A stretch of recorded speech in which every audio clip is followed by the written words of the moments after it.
Hello, everybody. Thank you for coming to Restructuring, Reframing Stressful Thinking. My name is Ann Bassoni. I am a licensed clinical social worker in the Work+Life Connections program. And stress is one of the things we see most often in our practice. We have frequently people who come in and maybe they started out being stressed and it turns into something bigger, maybe anxiety, maybe depression, to some health problems. So I'm a firm believer in this practice of if we change the way we think, we can change the way we feel. But it is not easy because we have learned to think a certain way for a long time, and changing that can be difficult, but it definitely can be done. But it does take work. So just keep that in mind, that this is not an easy button technique, and it's going to take some dedication. So feel free, if you have any questions, just put it in the chat and Zeta will let me know, or raise your hand, and I'm happy to stop and answer your question. Okay, let's see. All right. So, just basically stress is how we respond to a situation. And that situation can be one that's really demanding. It can be one that is joyful. It can be any situation that's changing and maybe we're not quite sure how we feel about it. It might be involve things that change rapidly or very slowly. And really, things are changing all the time if you think about it. So we are reacting and redirecting and keeping ourselves busy all the time with stress and how we react to it. But the interesting thing to me is that stress is really about, can we handle it? What are our skills? What is our experience? Do we have resources and different things like that? Because what is stressful to me might not be stressful to you. What's stressful to you might not be stressful to your coworker or a family member. So everybody handles that differently because we all have a different capacity at handling change. So let's see here. So I did want to just kind of briefly go over, the reason I do these next 3 slides is because I believe that if you can know what your symptoms are for stress, maybe you can jump in and start trying to change it a little bit sooner than once it gets too big. And, I don't know if any of you all recognize some of these, the physical signs. Often we hear about sleeping problems. We hear about digestive issues, changes in appetite. A lot of times people get more tired. So those are, there's a whole list there, and you're welcome to go over these. But look at these and see which ones say, oh yeah, these are some of mine. And if you live with another human, you might say, will you help me watch for these? So that, because sometimes I think we get stressed and we're not always aware of it. For me, it's right here in my neck and my shoulders. And when I find myself feeling really tense, that's my signal that I need to make some changes. Then we have behavior ones. My favorite when I'm stressed is avoiding. Like if I just ignore it, it'll go away, and it doesn't. I know this, I'm 55, I know this, but it, still, it happens. But we do see sometimes people come in, and we've seen this a lot during the pandemic, and people working from home and the whole family being home. We've seen an increase in people alcohol consumption, and they get worried about that. So they might come in and talk about it. For some people, they might start being late. If your stress is at home, you might start being early to work, just to get out of there. I often hear a lot of people talk about feeling isolated, just kind of backing off commitments and doing things with people, which maybe feels good in the moment, but long term, the more you isolate, the less you have people to share some of your experiences with and work through the stress. Oops, wait. Emotional symptoms. I know some of these you all have experienced. I think one of the big ones is the racing thoughts. And for a lot of people, those racing thoughts come as soon as you lay down at night. Or in the morning if you work third shift. But it's these thoughts that you just can't stop. They keep going, and one leads to another, and oftentimes they're repetitive. They just keep the same thing keeps coming back. Another thing is that it can when you're stressed, you can feel kind of helpless sometimes. But we also see the anger, more irritable things, and even if it's a good thing, like let's say you're planning a wedding, and they always talk about bride and groom kind of monsters. There's a lot of stress in planning a wedding for several people. So not everybody, but these are some emotional symptoms of stress that you want to look out for. So the best way to avoid stress at work is just don't go. You can quit. You can just don't go. And then how do we determine stress? And the easiest example I can think of is, at UK we have people who clock in and we have people who are salaried. And if we are coming into work and we're late, say we get stuck in a traffic jam, the person who has to clock in might feel a bit more stressed than the person who is salaried, and maybe they're a little bit late, but they don't have as much pressure to clock in and all the consequences that come with too many times. And on the same note, if you're someone that does clock in and you already have maybe one or two incidents, you don't want another one, your stress is going to increase. So the first thing we do is, does this matter? Is this change, is this event, is this thought, does it matter to me? How is it going to impact me? Do we have anything at stake in it? And if we do, then probably you're going to experience more stress than if it's not anything really that is going to impact you. And then after that, we want to think about our resources. If you have experienced the event before, you might not be as stressed. If you have a big social circle or family circle and people that you can talk to and people that support you, sometimes your stress can go down. That's a coping skill. Money, do you have the resources? Around just before Christmas, my car totally gave out and I had to get a new motor, which was cheaper at that point than buying a car, because I don't know how many of you are trying to buy cars, but it's out of control. So, being a social worker, needing a new engine and being a social worker don't exactly go together. So I was experiencing a lot of stress. Fortunately, I have a mom that I can borrow money from. So my stress went down some, except when I saw her and she didn't really like giving me money, borrowing money. But, I had that resource available. If I didn't, I'm not sure what I would have done. It's, money, time. Do you have the time to deal with it? We have a lot of people who are experiencing new responsibilities for caring for parents. And when that first starts, say your parent gets sick or something happens, there's a lot of time involved in trying to find out how to help, what they're going to need, where they're going to go. So that can increase your stress.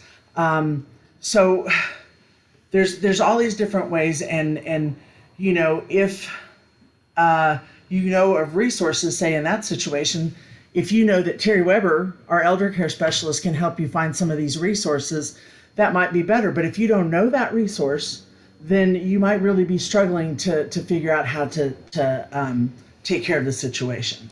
So after you have an idea of where you're at, you want to think about the different options that you have, and if they're available to you, if they're realistic. And then, the big thing is, do I have any control over this? And really and truly in life, we have so little control over, we just don't have a lot of control.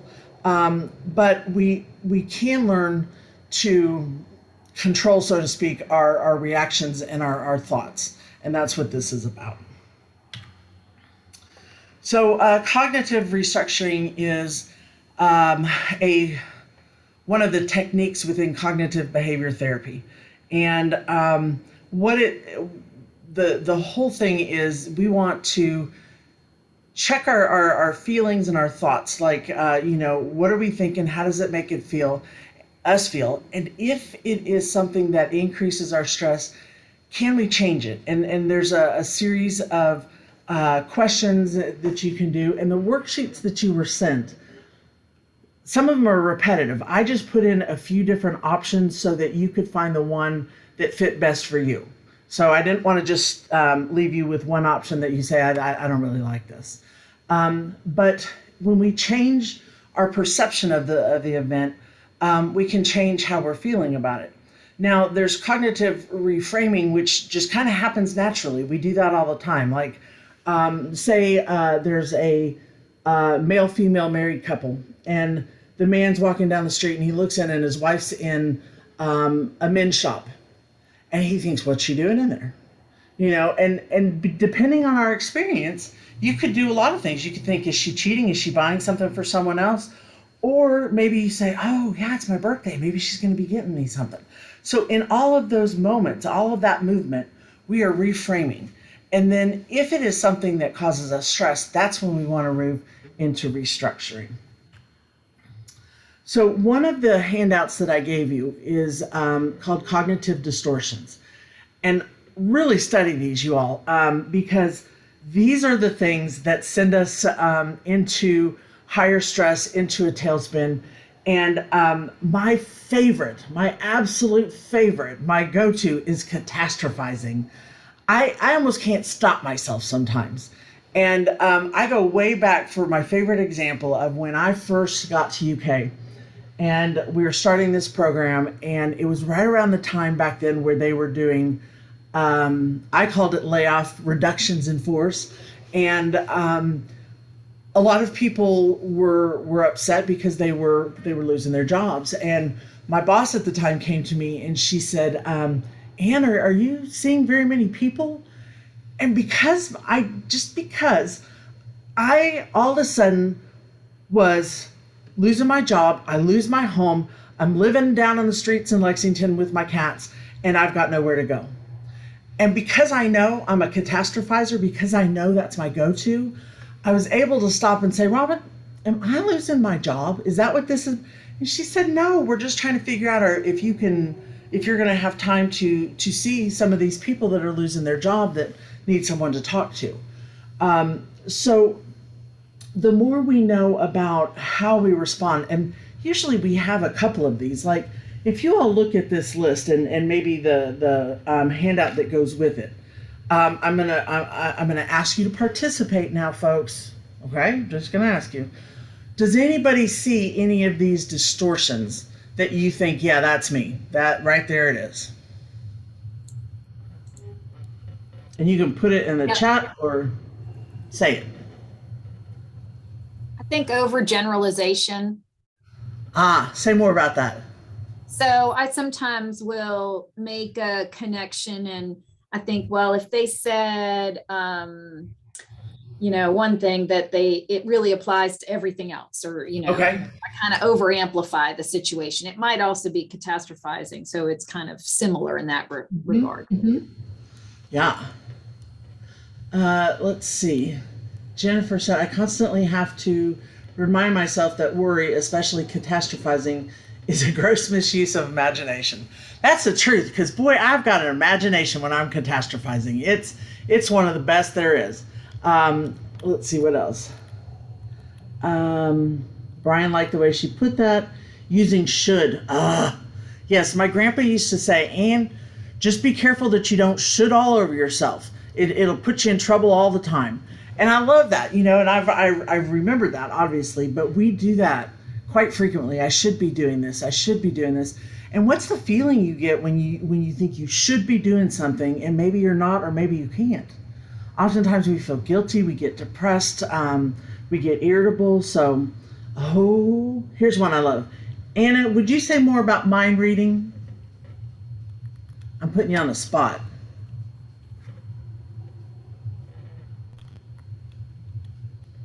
Maybe not.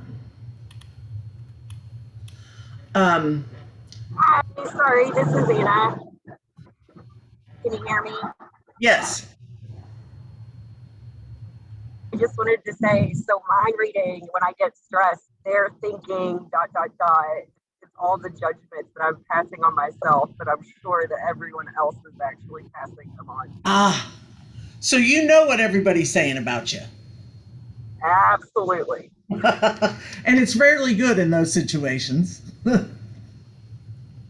Yeah, and this is a big one often that we will do when we couples. I have a lot of I'll see one person in a couple, and they'll say, "Well, why don't they just do this?" Don't And I say, "Do you think they can read your mind?"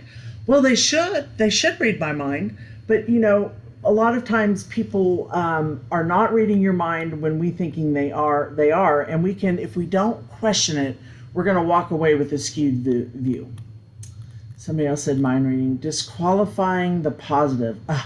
Oh yeah, like that was just a fluke, or somebody says, "Oh, great, that was a great interview you just gave," and you say, "Oh, it was just lucky. I knew those questions."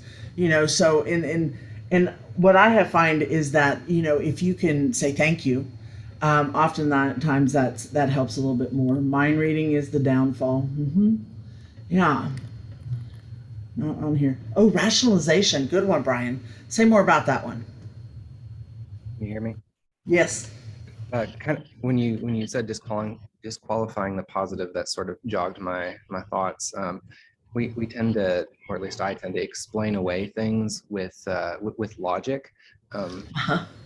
So that kind of tricks me into supporting whatever view it was, although it's heavily biased logic. So you really can't go off that, but it's very, very easy for us to do that, especially those of us who are kind of raised to be scientists, I agree.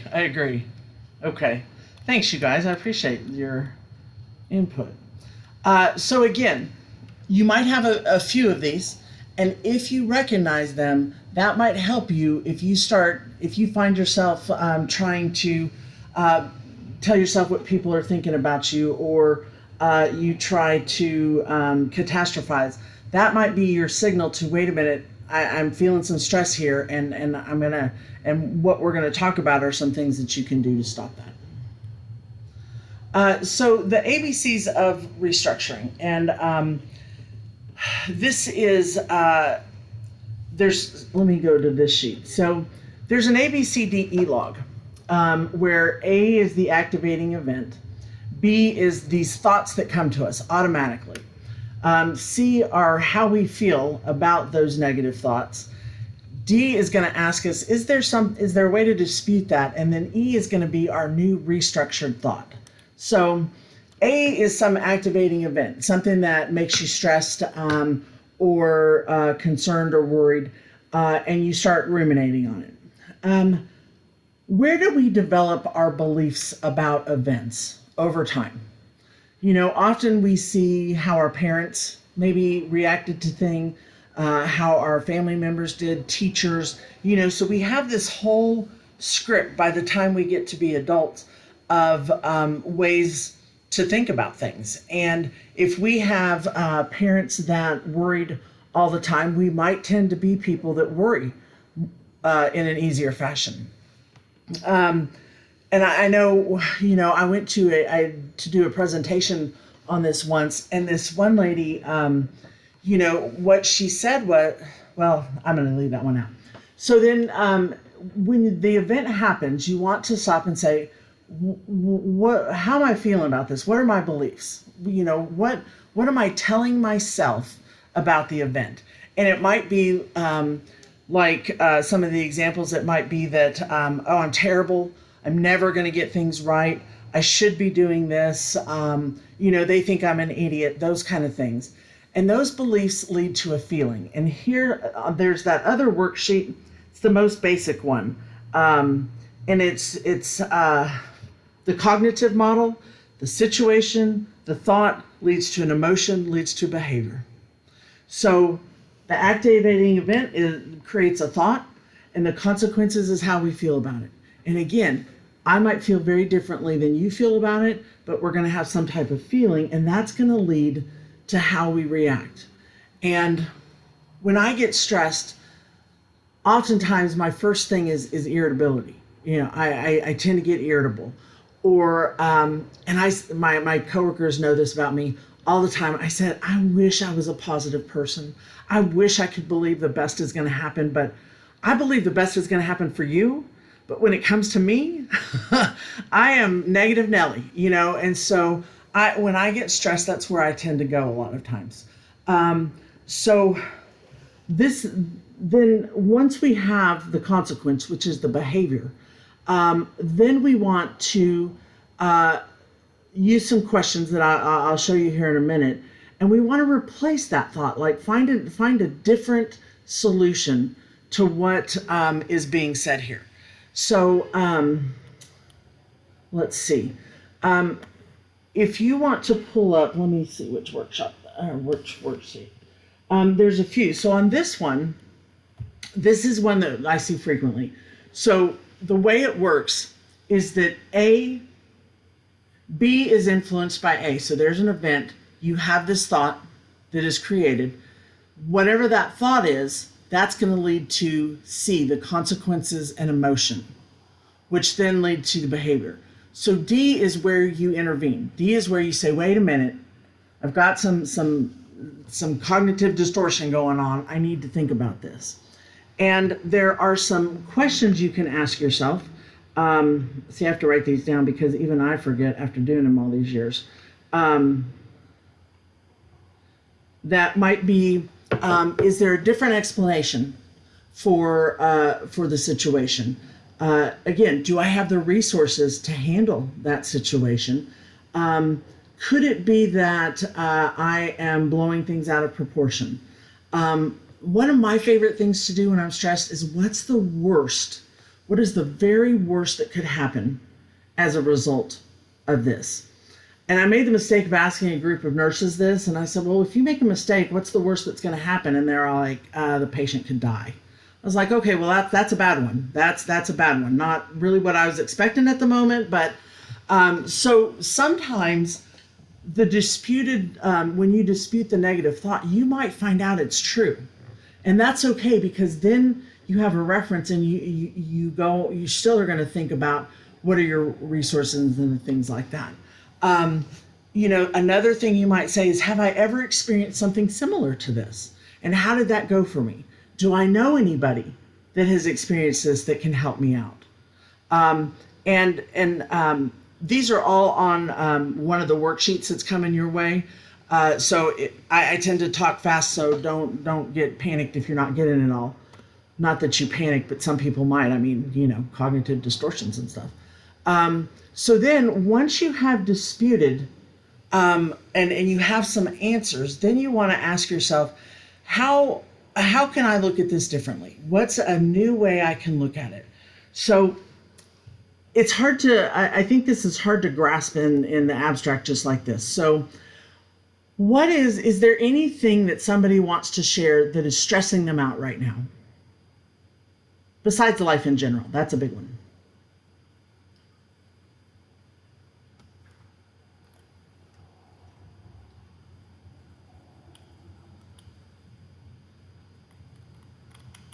Something that is stressing you out. Well, what about just general workload? Okay. All right. I think, probably everybody on this call has got more work than is reasonable for any typical person that we have to do, that we have to manage. I don't know. I sit around and play Sudoku a lot of days. I wish. So the activate, let's say you already have a lot of work. And then your coworker says, you know what, I got another job. I'm gone. So the activating event would be, I'm already overworked and now I'm going to have more work. So what are things you all say when you already feel overworked and then somebody gives you more work? What are some of the thoughts that you tell yourself?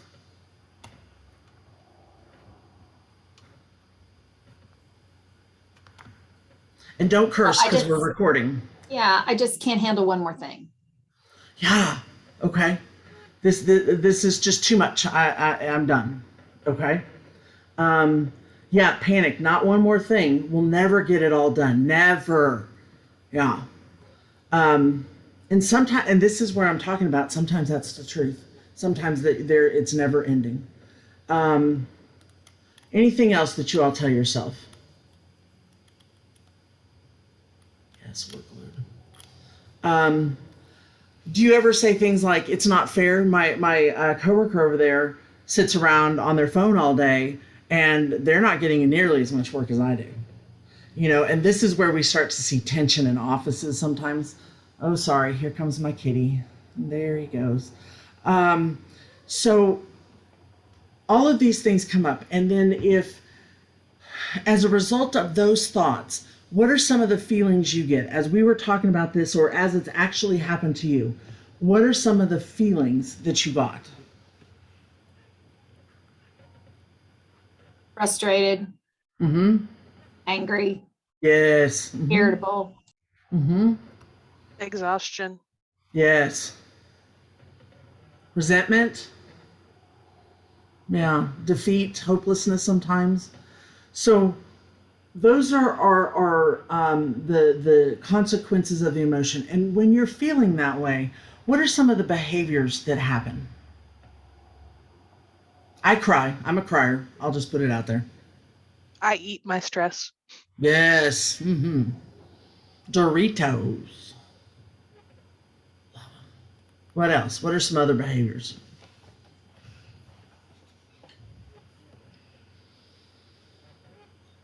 I snap at my kids. Yeah. Oh gosh. And then you feel guilty about that. And then that leads to another stress, because are they going to grow up to be serial killers because you've been yelling at them all these years because you've been overworked and you don't think you can handle it? And boy, there you are down that road and you are stressed. It just builds. And that's how things get bigger and bigger.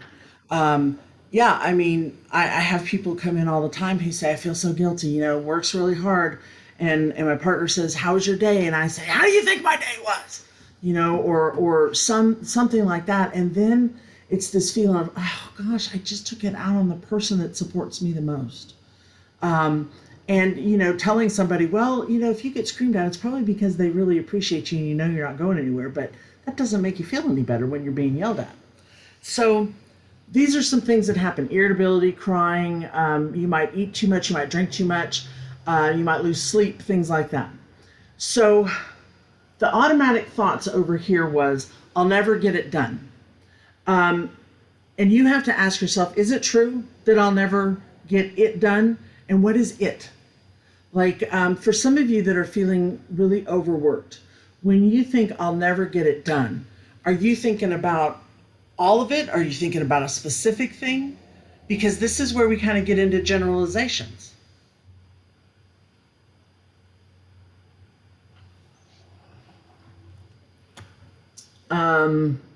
How about, let's see, what was another one? What if you say, what was some, oh gosh, we got a lot up here.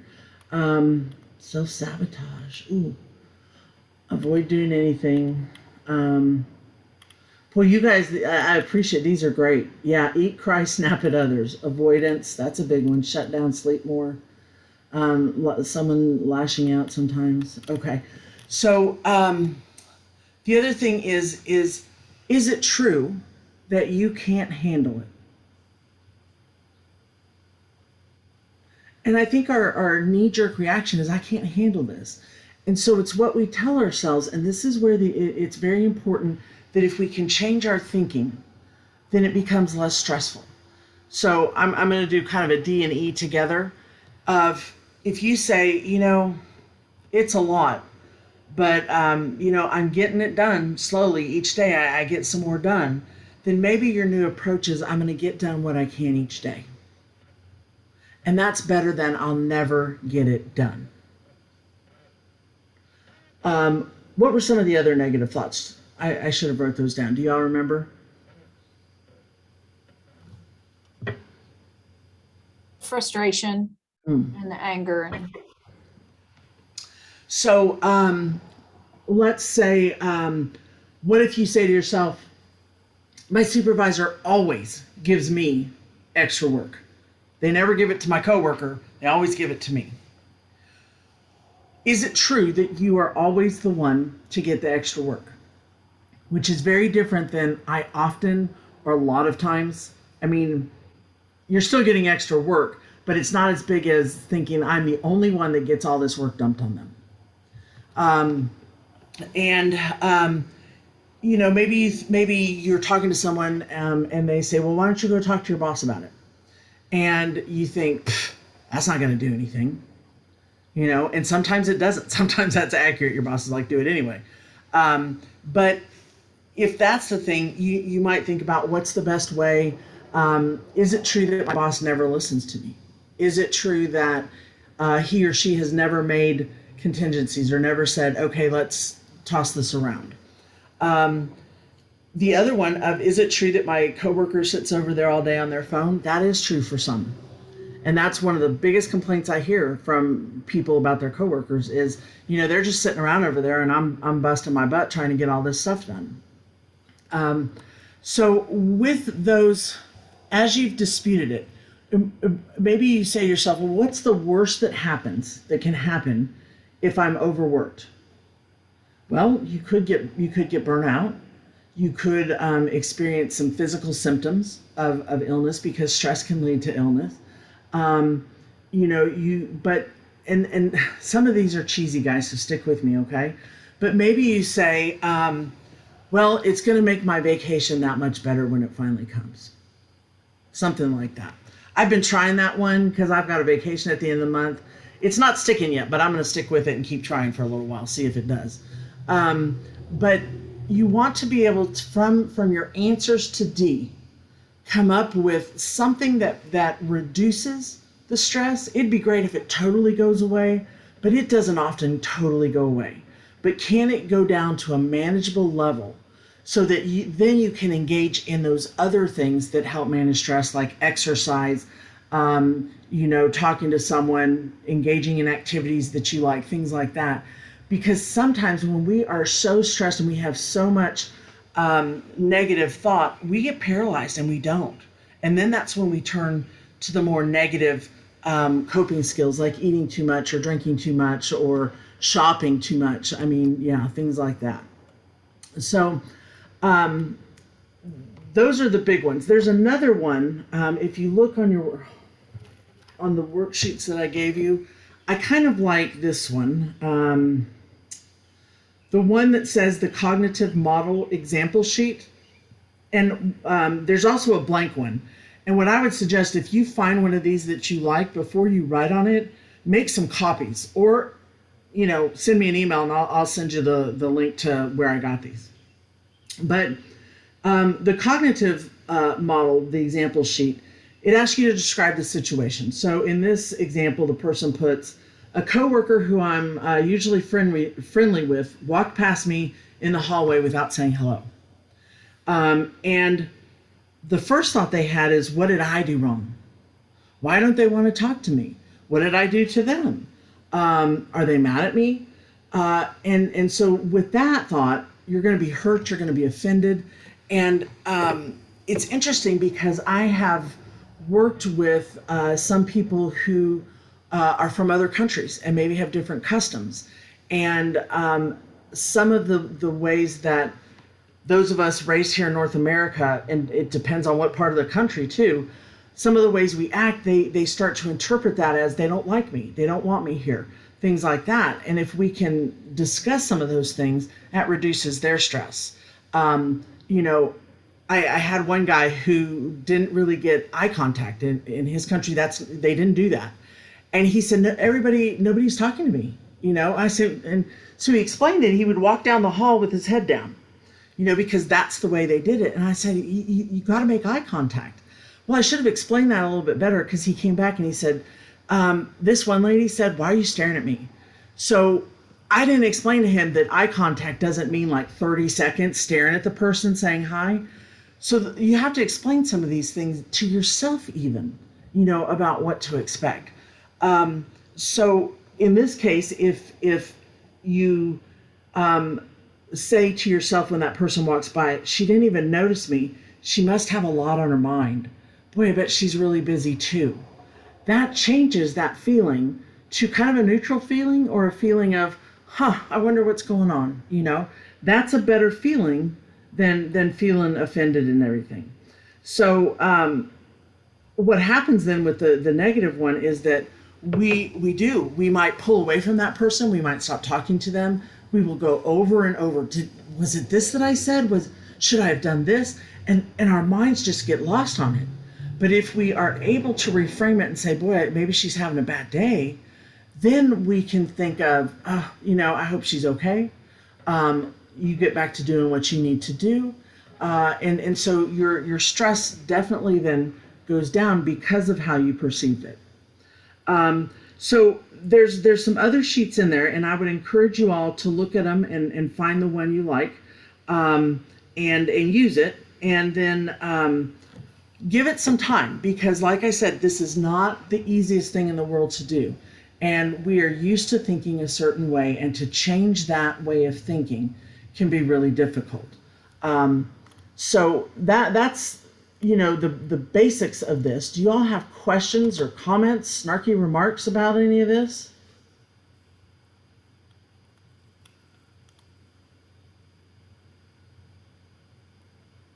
Oh, this is a good one.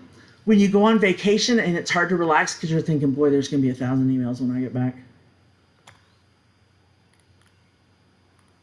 What kind of questions do y'all have? Well, so I have a situation that's not quite snark, but it's kind of like meta stress, because it's like, Okay. I know I don't handle stress well. I know my kids watch me not handle stress well. And then I have stress about teaching them my bad not handling stress well habits. Okay. So let's say you come home and you've had a stressful day, and what's a way you might express that stress? And you can make it up if you want to.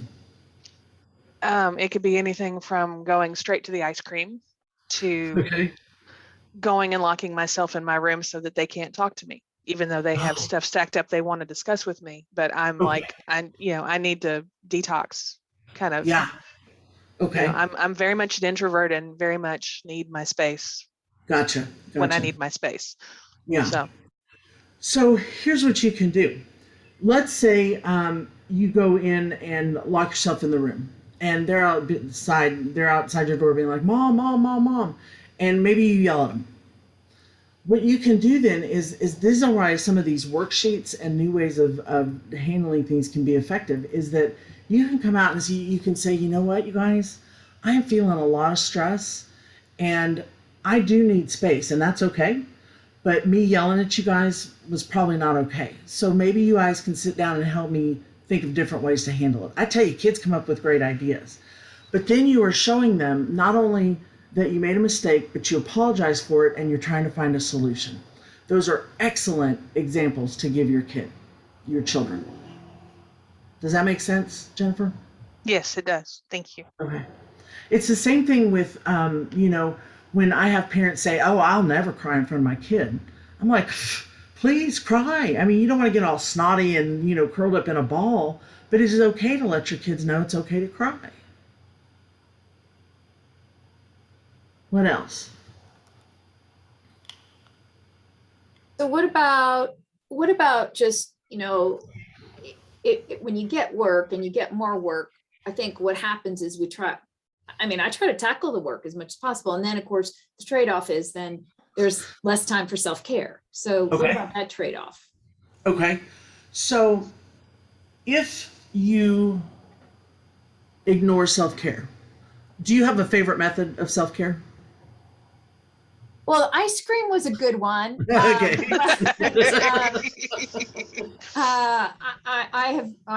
I've definitely indulged in the ice cream. What about just exercise? Just no time for exercise. Okay. So we know that exercise reduces stress. It helps with anxiety. It helps us sleep better, all those things. We know that being overworked can cause anxiety, loss of sleep, and things like that. So you might switch it around and say, is not taking care of myself worth getting this work done? Will I do the job I want to do on this work if I'm not feeling the top of my game? It's like when we see people who work too much, like they don't take their lunch break and things like that, their work smartness decreases. I mean, your mind starts to wander, you look around, those stressful thoughts kind of get in your head. You get that resentful, like, I have so much work, I can't even do this for myself. And so what are the things you might ask yourself are, is it true that I have no time for self-care? Probably not. I mean, we don't like to hear that, but maybe it's that you don't get an hour altogether, but you can take 10 minutes. here and there.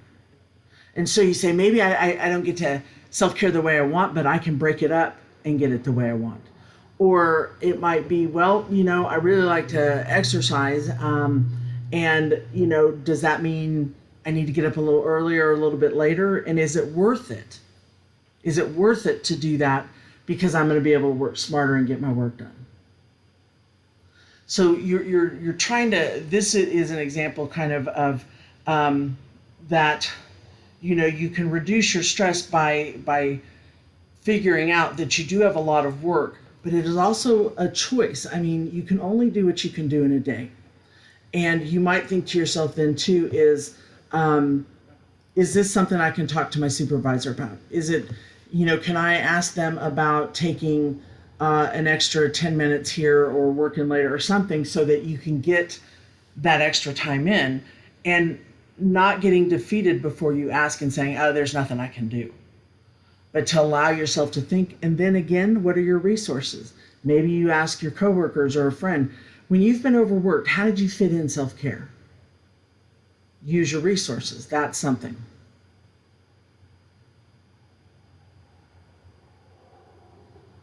Or just get drunk. I don't know. I'm just kidding. I'm just kidding.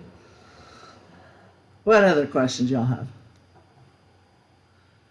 Oh, I love this, Kim. I love that she has a long commute and uses that time to pray and listen to audiobooks. I love when you all commute because that's your time. I mean, if you don't have to pick up kids anywhere or the dog from doggy care or things like that, that is your time, and you're saying you like to pray and you like the audiobooks. Some people might have music that they like to listen to. Some people might have a podcast. Some people might use that time to call their best friend. My hairdresser, she comes in, I usually have my appointment at 7 a.m. and she'll walk in talking to her mom. Every day on the way to work, she talks to her mom because that's the best time, and the rest of the day she's busy, and then she goes home and she lives on a farm, so she has to do that work. So she has turned that time into some self-care time. Spa music. What is spa music? Is that music, just Muzak? Oh, it's on XM radio. Okay. So y'all can look for that if you have XM radio. Now, me, I like quiet because I listen to people all day long. And my mind is always going crazy. When I get home, I just like it quiet for a while. Not all night, but for at least the first hour, I don't really listen to anything except the cat's meowing. Any other thoughts or questions? Is this doable? Does it seem doable, or are you guys like, this is a load? I don't know about all this. Some of this definitely seems doable. Good. What doesn't seem doable? I'm just bad at homework. Oh, okay. Okay. So that might be good then. Maybe you, with your friend, you just talk it through. Say, I'm having a stressful day and I learned this new way. Can I just kind of run some things by you? How can I set a healthy boundary with my partner when I am stressed? Got a big exam coming up, high stress jobs, but you need to focus on you and management. I guess I'm just I'm big on just communicating. Just tell that person, I've got this coming up. I love you, but I got to focus on this right now. And if there's any fear, like, some people might think, well, if I set this boundary, I'm going to hurt their feelings or they're going to get mad. But if you do something oops, sorry guys. I live by a street. If you don't say anything, and let's say you just, you sigh every time the partner comes and sits next to you when you're trying to study, or you get up and you walk away, your partner's going to start telling themselves stories. And you might do the same if your partner is doing this to you. But if you were to say, okay, from this time to this time is my study time. And then why don't we try, maybe you guys go running together, you have dinner together or something like that. But this is problem solving. And the big thing when it comes to somebody else being involved is communication and having some honest communication. And some people will say, well, I'll get nervous and I won't know what to say. Write it out first. Just practice. Now, don't pull out the paper and read it to them. Although, in this text age, sometimes that's okay too.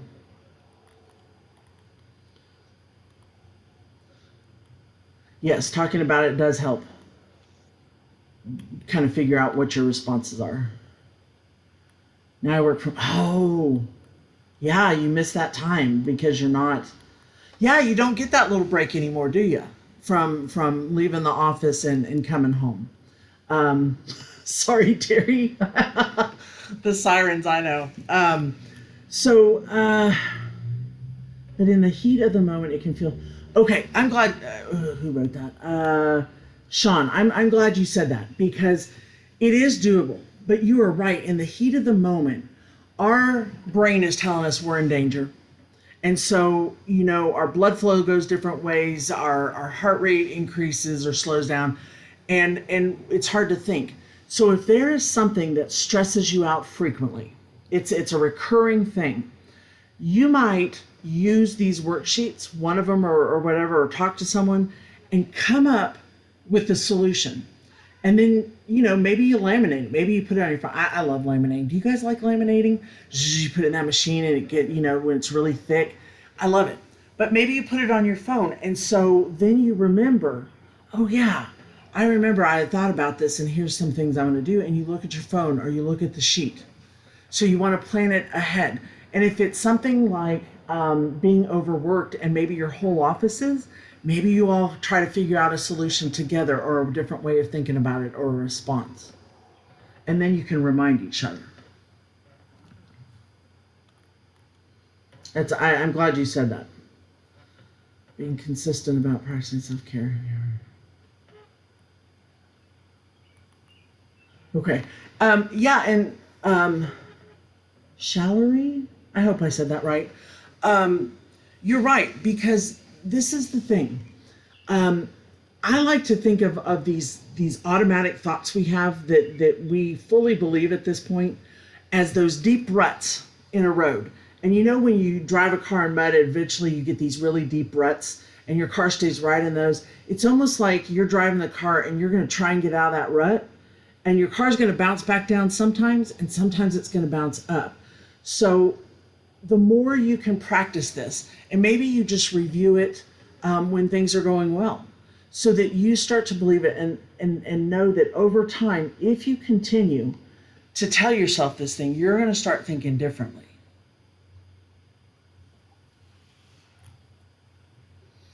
All right. Well, if you'll have any other questions or comments, or maybe you have an issue and you want to take it through that worksheet and you just want some support, let me know. Send me an email, Ann, no E, my mom was lazy, .Bassoni, B as in boy, S as in Sam, ONI @uky.edu. And I'm happy to, or you can call and leave a message and I will give you a call back. But I really am so glad that you all are here and wanting to find different ways of taking care of your stress, because it's really important. And there's a lot going on in the world and a lot of things that can stress us out. And I think any new way of handling things can be helpful. So that's all I have.